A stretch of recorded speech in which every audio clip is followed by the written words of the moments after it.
type VA01 to create sales order. Enter order type ELPs or local order.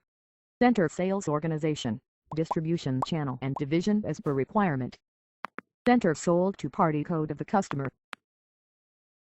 Enter PO number of the customer here. Enter material/part code. Enter order quantity, click.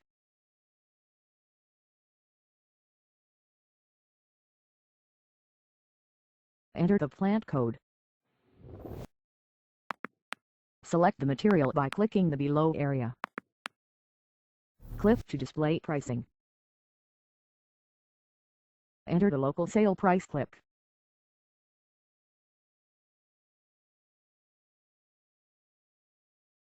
Click to save the sales order. Sales order No. 84,037 is saved now. Click